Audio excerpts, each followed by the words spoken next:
Bonjour, je vais corriger l'exercice 8 du TD17. Cet exercice est intéressant parce que il permet d'aborder l'état quantique d'un électron dans les trois dimensions de l'espace. Donc d'une certaine façon, dans cet exercice-là, on est presque en train de traiter le cas de l'atome d'hydrogène.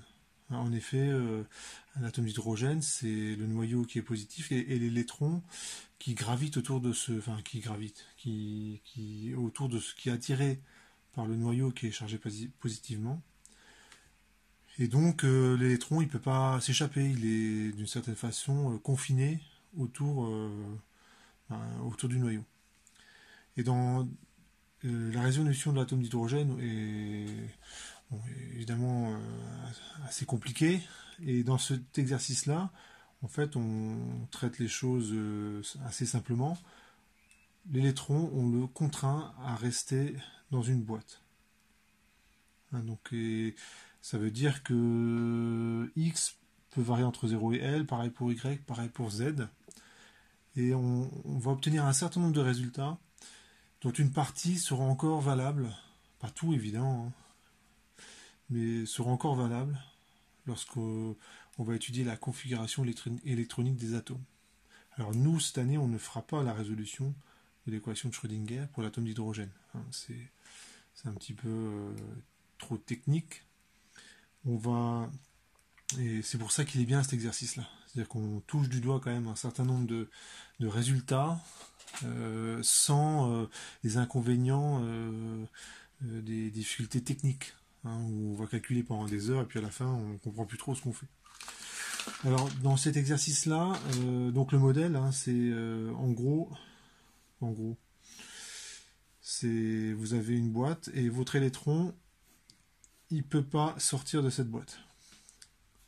Il s'occupe de côté L. Et c'est une généralisation d'une particule quantique dans un puits infini. C'est une généralisation en 3 dimensions. L'équation de Schrödinger, on vous la donne, elle est là. Alors on ne s'embête pas avec la dépendance temporelle, puisqu'en fait on recherche des états stationnaires, et donc la dépendance temporelle de la fonction d'onde, bon, il se trouve qu'elle n'est pas très intéressante. Donc l'opérateur énergie se résume à la multiplication par un scalaire. C'est E fois psi. Normalement, ici, on doit avoir IH bar d2 psi sur d2t. Bon, de toute façon, on vous donne cette équation-là, ça suffit largement pour faire l'exercice. Et on vous propose une solution. Je le réécris, la solution qu'il propose.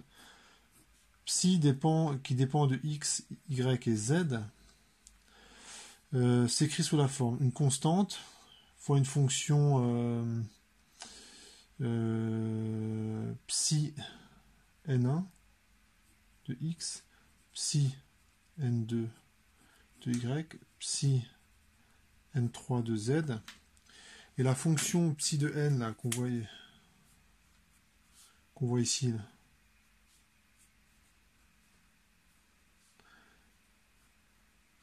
est de la forme sinus n pi, donc psi de ce truc là, donc c'est soit x, soit y, soit z, c'est n pi, soit x, soit y, soit z sur L. Voilà, on vous donne la solution, mais on va la tester. Alors l'équation de Schrödinger, elle est là. Et ce que je vais vérifier, je vais établir un premier résultat. Je procède ainsi parce que si je remplace psi dans l'équation directement, le problème que je vais rencontrer, c'est un problème c'est basique comme problème, c'est l'équation que vous allez écrire, elle va prendre énormément de place. Ça prend énormément de place, et donc juste pour éviter ça, je vais présenter le calcul pour que ça prenne pas trop de place. Donc en fait, je vais m'intéresser à ce terme-là, la dérivée seconde de psi par rapport à x. Donc je vais écrire en rouge, donc la dérivée seconde de psi par rapport à x, et ben c'est la dérivée, alors c'est x, y et z, je dérive, psi dépend de ces trois valeurs, de ces trois variables, mais je dérive par rapport à x, ça va donner quoi? Ça fait a d de psi de n1 de x sur d de x carré. Et ces deux fonctions-là, en fait, c'est des constantes, au même titre que a. Pourquoi? Parce que y et z, enfin, ces fonctions-là ne dépendent pas de x. Donc je vais simplement recopier, hein, ici c'est un fois, phi de n2 de y, fois phi de n3 de z. Et si je regarde la fonction phi de n1, si je la dérive une première fois, ça donne cosinus npi x sur L. Et quand je redérive encore une fois, il y a de nouveau npi sur L qui sort, et on change de signe. Donc finalement, ça fait moins a n1 pi sur L au carré, sinus n1 pi sur L fois x.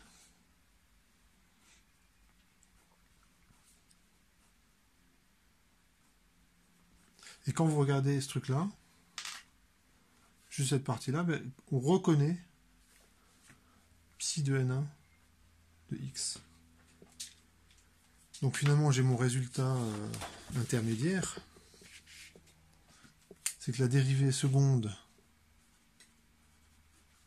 de psi par rapport à x, c'est moins n1 pi sur L au carré fois psi de x, y et z.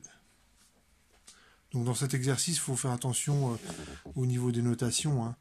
Psi de x, y, z, c'est la fonction d'onde. Et psi indice n, c'est juste sinus npi x, y ou z sur L.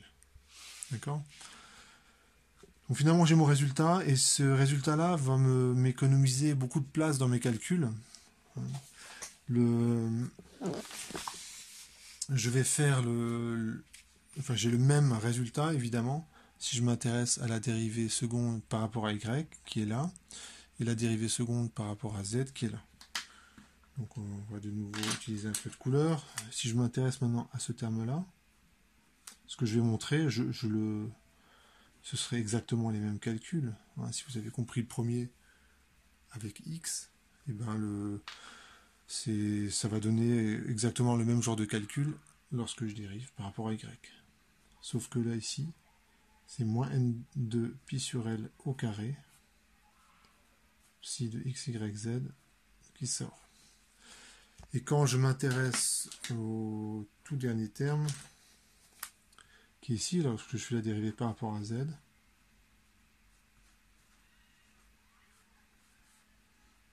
ça fait moins n3 pi sur L au carré, psi de x, y, z. Voilà. Quand je fais ça, ça va vraiment voilà, c'est ce que je vous disais, ça va me simplifier les calculs. Donc c'est le moment de remplacer psi dans l'équation de Schrödinger. Je fais remarquer que V étant nul dans la boîte, à l'intérieur de la boîte, c'est écrit juste ici, hein, V de x, y, z égale 0. Alors il faut bien regarder, hein, mais c'est écrit là, hein, le potentiel est nul, ce qui fait que ça simplifie un peu l'équation. Donc on réinjecte dans l'équation de Schrödinger.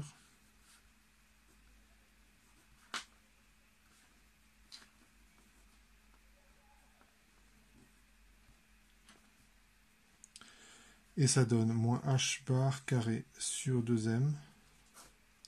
La dérivée seconde par rapport à x, ça fait moins n1 pi sur L au carré.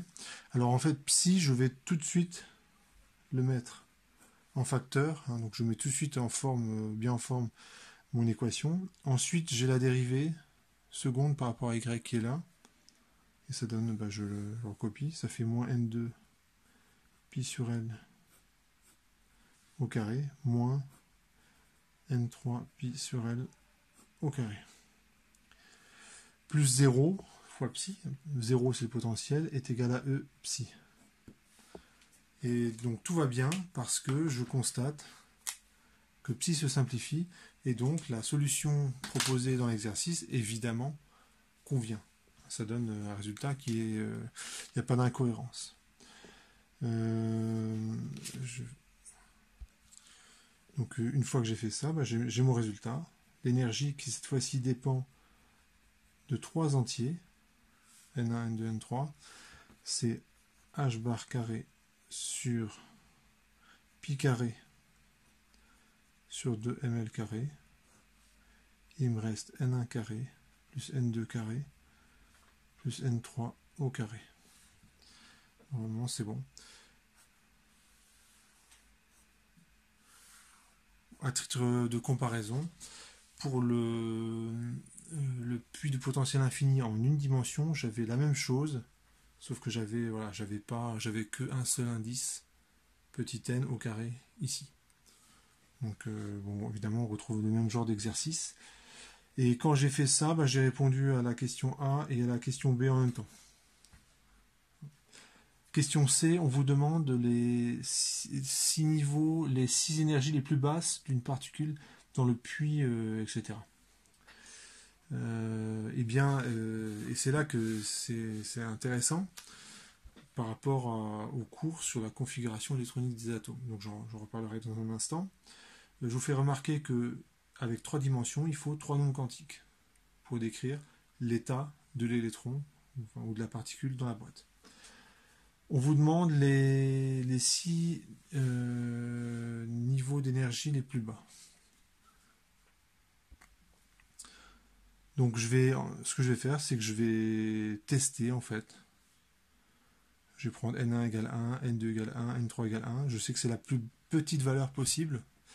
Vous ne pouvez pas prendre N1 ou N2 ou N3 nul, parce que si vous le faites, vu l'expression de psi de n, ça fera 0, et donc on aura une fonction d'onde nulle, et ça, c'est pas possible. Fonction d'onde nulle, ça veut dire pas de particules. Donc N1, N2, N3 sont forcément strictement positifs. Donc on va tester en fait tous les états possibles. Voilà, le temps de faire le tableau. Ici on a un paramètre qui demande de poser, c'est epsilon, qui est le terme qui apparaît devant. Ce truc-là, d'après l'énoncé, on va le noter epsilon. Ça permet de simplifier un peu l'écriture. Donc si on regarde, ici j'ai 3 epsilon. Et je sais que c'est le niveau d'énergie le plus bas. Je ne peux pas prendre des valeurs de N1 et de N3 plus petites que ça. Après, j'ai des niveaux où je peux prendre celui-là. 1, 1, 2. Et dans ce cas, 2, ça fait 4, ça fait 6 epsilon. Mais j'ai aussi celui-là, qui est équivalent. J'ai aussi celui-là, qui va donner 6 epsilon. Donc pour l'instant, j'ai que 2 niveaux d'énergie. Le plus bas, c'est 3 epsilon. Le suivant, c'est 6 epsilon. Puis après, je vais en chercher un autre. Qu'est-ce que je peux faire? Je peux faire 1, 2, 1. Par exemple, ça fait, si je fais 1, 2, 1, ça fait 1 plus 4, ça fait 9. Et si je fais 1, 1, 3, je pense que ça devrait être bon. Bon, si jamais c'est pas ça, c'est pas grave. Et bien sûr, si je fais 1, 2, 2, et bien celui-là, ça va donner le même résultat. Et celui-là aussi va donner le même résultat. Je peux permuter les N1, N2, N3. Et de là, je vais arriver à 9 epsilon.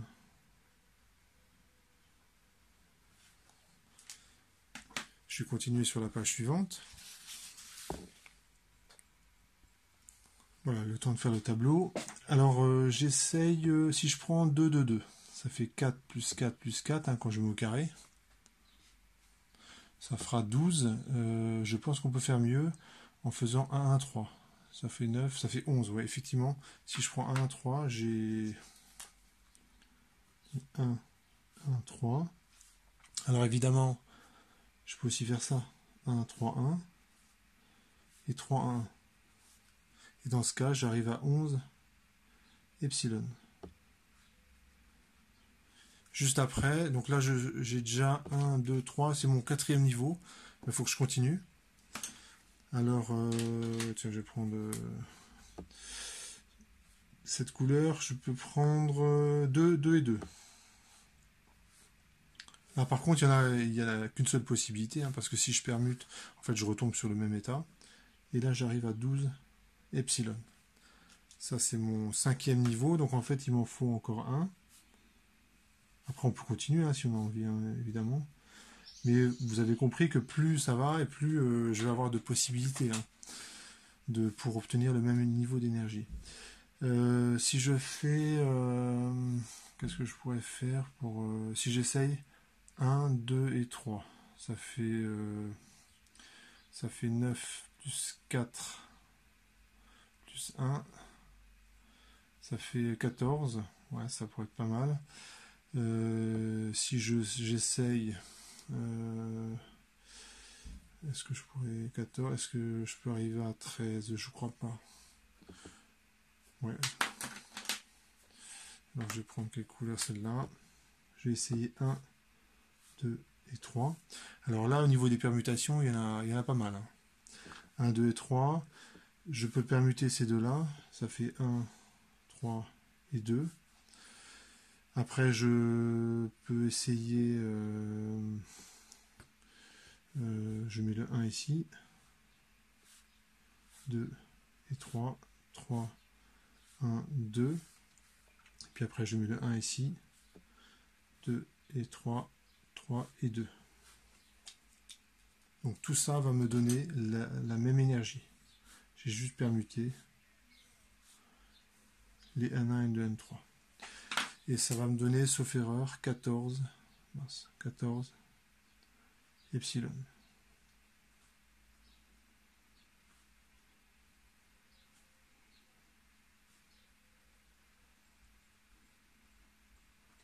Et ça, c'est mon 6e niveau d'énergie. Alors, je vais vérifier qu'il n'y en a pas d'autres, mais en principe, c'est bon. Voilà, je n'en ai pas trouvé d'autres au niveau des, des niveaux d'énergie. Et bien maintenant, je vais tracer ces différents états. Donc, j'essaie de représenter d'une certaine façon, je vais essayer de représenter les états quantiques. Donc, évidemment, je vais être un petit peu embêté pour les représenter. Donc je propose un diagramme énergétique. C'est ce qu'on vous propose dans l'énoncé. Donc je me prends une échelle comme ça d'énergie. Je mets si je mets le 0 ici par exemple, si je mets le 0 ici, je vais aller jusqu'à 14 epsilon. Donc je prends la règle, 14 epsilon.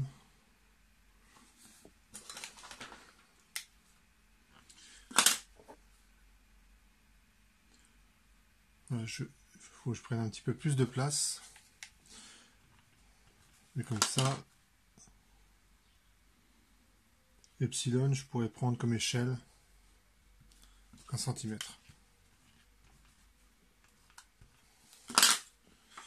Alors, le 0, si je le mets ici, là j'ai 5. Bon, j'ai gradué mon axe. Voilà, j'ai représenté mon échelle en énergie et je vais représenter les différents états. Donc l'état epsilon, le premier niveau c'est 3 epsilon. Donc je vais le représenter comme ça. Et je vais mettre à côté de chaque état les 3 entiers N1, N2, N3. Donc je mets 1 et 1. Donc c'est cet état. Ça veut dire que c'est une place vacante et je peux y mettre une particule. Donc je mettrai un petit rond pour dire voilà, je peux y mettre une particule. Et ici, ouais, on ne précise pas ce que c'est comme particule, c'est juste une particule de masse m. Et bien, disons qu'après, je dirais que c'est des électrons et je vous montrerai, et ça va commencer à ressembler à l'atome d'hydrogène. Le niveau suivant, c'est 6 epsilon. Et là, j'ai 3 possibilités.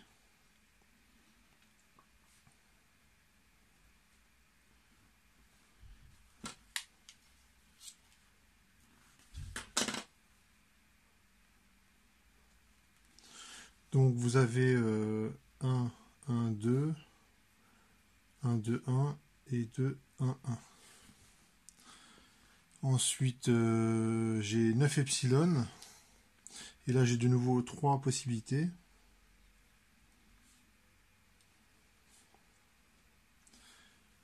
1, 2, 2, 2, 1, 2 et 2, 2, 1. Ensuite, j'arrive à 11 epsilon. Et là, à 11 epsilon, j'ai 3 possibilités de nouveau.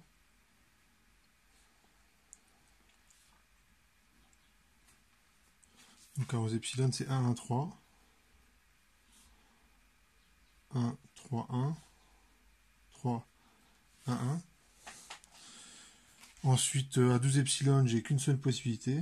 C'est 2, 2, 2. Et enfin, à 14 epsilon ici, j'en ai 6.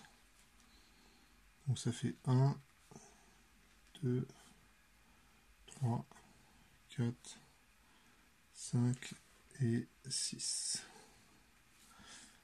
Et là, j'ai 1, 2, 3, 1, 3, 2, 2, 1, 3, 3, 1, 2, 2, 3, 1, 3, 2, 1. Voilà. Donc ça, c'est mon diagramme énergétique. Donc c'est une façon de représenter finalement les états quantiques de ma particule dans la boîte. Alors, en quoi c'est intéressant pour l'atome d'hydrogène? Quand on va faire l'atome d'hydrogène, ça va ressembler à ça. Il y aura aussi un diagramme en énergie, et chaque solution de l'équation de Schrödinger, on va appeler ça une orbitale atomique. Et dans une orbitale atomique, je pourrais y mettre 2 électrons. Pourquoi 2? Parce que, en fait, j'ai également le spin de l'électron qui peut valoir plus 1,5 ou moins 1,5. Donc ce qu'on fera lorsqu'on fera la configuration électronique des atomes, on commencera par remplir les niveaux d'énergie les plus bas, évidemment, hein, et on mettra 2 électrons par orbitale atomique. Donc par exemple, si je prends un atome d'hélium, où il y a 2 électrons à placer, ils seront placés comme ça. J'en mettrai 2 sur l'orbitale atomique de la plus basse. Pour le lithium qui a 3 électrons, bah, je serai obligé de mettre un électron au-dessus, et ainsi de suite. Et ça, c'est des résultats qui seront qu'on va également retrouver lorsqu'on fera la configuration électronique des atomes. Et on a besoin de 3 nombres quantiques, ça va également rester. Et plus un quatrième qui correspond au spin de l'électron. Donc avec 4 nombres, vous pourrez caractériser complètement l'état d'un électron dans un atome. Voilà. Pour cet exercice, en principe, j'ai répondu à toutes les questions. Voilà.